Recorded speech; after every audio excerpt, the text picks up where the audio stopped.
And new at 6, a group of local high school students is proving that innovation, it doesn't have an age limit. At Hoover High School, one engineering team is designing a device with a powerful goal, giving people with disabilities more independence. Our own ABC 30 through 40's Evan Chigvera joins me right now with that story.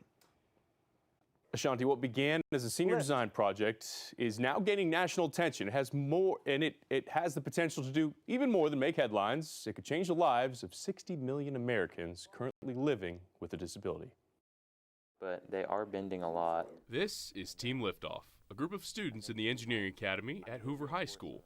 The parts that we may need to make stronger. Since last fall, seniors Elijah Burns, Jack Miner, Ryan Guillory, as well as sophomore Luke Burns, have been working on a design project aimed at helping those with disabilities. A device that could change lives with a simple liftoff.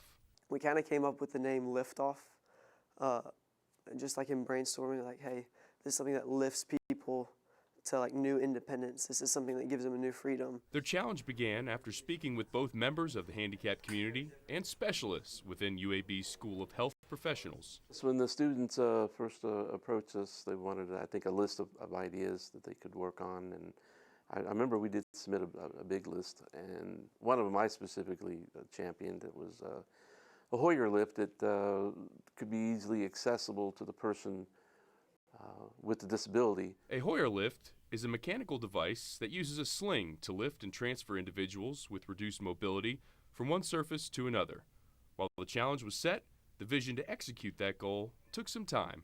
Once we got our assignment, we took, I'd say, probably the better part of a month to kind of figure out, okay, here's our idea, here's where we need to go. So I think we spent probably 2 or 3 days just literally throwing ideas out and writing them down on a whiteboard. Some assistance was required from those working professionally in the field. So we started, being kind of like consultants, and so we're here today, working on this project with the students, interacting with students, and hopefully helping them to get to the final product. Each team member brought to the table a specific role, some safer than others. Jack Miner focused on computer modeling. For most of the time, I made the CAD files, and recently I ran a finite element analysis to see where the weak points might be on the design. Others took a little more risk and trust from the parents. So I've been doing most of the fabrication on it. So we actually welded the frame up in my basement. Sophomore Luke Burns contributed to the web design and the graphics to give the prototype a professional look. The prototype has come a long way from being an idea on a whiteboard, but it hasn't been easy. It took trial and error to fine-tune and bring their vision to light. What began as a senior design project turned into something with the potential to be much bigger than a simple grade at the end of the semester. Right now we are semifinalists in the Samsung Solve for Tomorrow competition. We're working to become finalists, and what that means is we filled out an application to Samsung saying, hey, this is our project, these are our goals, this is what we're doing for community involvement. Lift. Over the next few weeks, Lower. They will find out if they're selected as one of the top finalists in the country. Clockwise.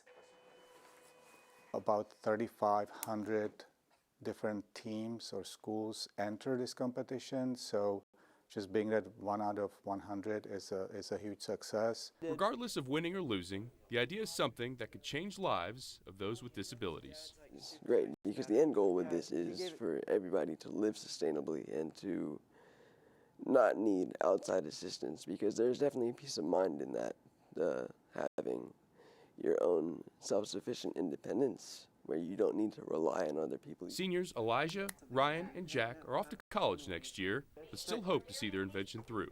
Luke, who is only a sophomore, no doubt has a promising future like his colleagues before him. Oh, that was great. We got to get you to tell more stories. That was awesome. When they approached me about this, I thought, wow, this is crazy. I thought what I was doing senior year. I was thinking about that too. I mean, the sky's the limit for these guys. They're all going to be mechanical engineers or pursuing that, and just seeing what they came up with and how it can help people was incredible. It's awesome. And I guess kids these days and what they have access to, technology, is just evolved so much. I feel like we were watching Gullah Gullah Island and playing with Silly Putty, right? They're doing better. And they're doing better. All right, awesome story. Thank